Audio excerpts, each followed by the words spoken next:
প্রধানমন্ত্রীর জাতির উদ্দেশ্যে যে ভাষণ দিয়েছেন তাতে দেশের জনগণ সম্পূর্ণ হতাশ হয়েছে।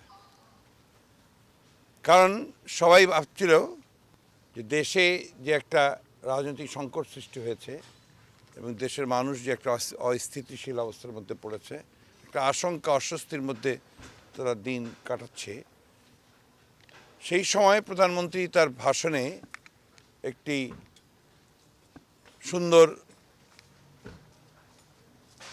একটা সমাপনীর কথা তিনি বলবেন এবং কিভাবে সামনে নির্বাচনকে অর্থবহ করা যায় এবং এই বিরাজমান যে সংকট, সেই সংকট থেকে উত্তরণ ঘটানো যায় তার ব্যবস্থা তিনি করবেন। কিন্তু দুঃখজনকভাবে তার বক্তব্যের মধ্যে আমরা সেই সংকট নিরসনের কোনো লক্ষণ খুঁজে পাইনি এবং একই সঙ্গে দুর্ভাগ্যজনকভাবে তিনি যে বক্তব্য দিয়েছেন সেই বক্তব্যের সঙ্গে সত্যতার খুব একটা সম্পর্ক নেই। কারণ 2014 সালের নির্বাচনে আমরা সবাই জানি, গোটা জাতি জানে যে তিনি মাত্র যে তখন যে ভোট হয়েছিল সে 5% মানুষ ভোট দিয়েছিল, তারও কম দিয়েছিল এবং এটাতেই প্রমাণ হয় যে আসলে তারা আন্তরিক নন।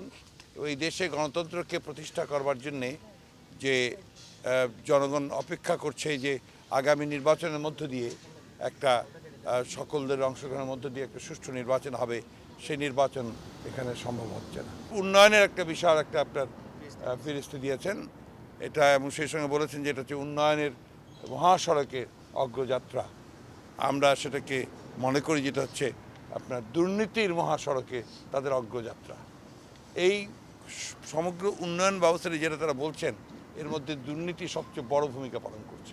আরেকটি বিষয় অত্যন্ত কথা বলেছেন তিনি, কিছুটা বলা যায় যে তিনি হুমকির ছড়াই বলেছেন যে আপনার কোনো রকম নৈরাজ্য বা কোনো কিছু সহ্য করা হবে না।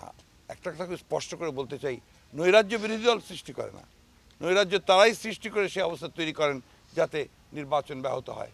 আজকে যখন গোটা জাতি অপেক্ষা করছে যেখানে সকলের অংশগ্রহণের মধ্য দিয়ে একটা সুষ্ঠু নির্বাচন হোক, তখন আর তার এই বক্তব্য সেটাকে আরও ক্ষতিগ্রস্ত করেছে এবং সংবিধান মাফিক যে নির্বাচনের কথা বলছে, সংবিধান অনুযায়ী যে নির্বাচনের কথা তিনি বলেছেন, এই সংবিধান কাদের সংবিধান, কারা এই সংবিধান তৈরি করেছে, কাদেরকে নিয়ে সংবিধান তৈরি হয়েছে, এখানে জনগণের কোনো আশঙ্কা প্রতিফলন ঘটেনি এবং যে ব্যবস্থাটা জনগণ মেনে নিয়েছিল এর আগে যে আপনার একটা নির্বাচনকালীন তত্ত্বাবধায়ক সরকারের বিধান, সেই বিধানটিকে একতরফাভাবে বাতিল করে দিয়ে তারা একটা সংকট তৈরি করেছেন যেটা জাতির জন্যে অত্যন্ত ক্ষতিকর বলে আমরা মনে করি।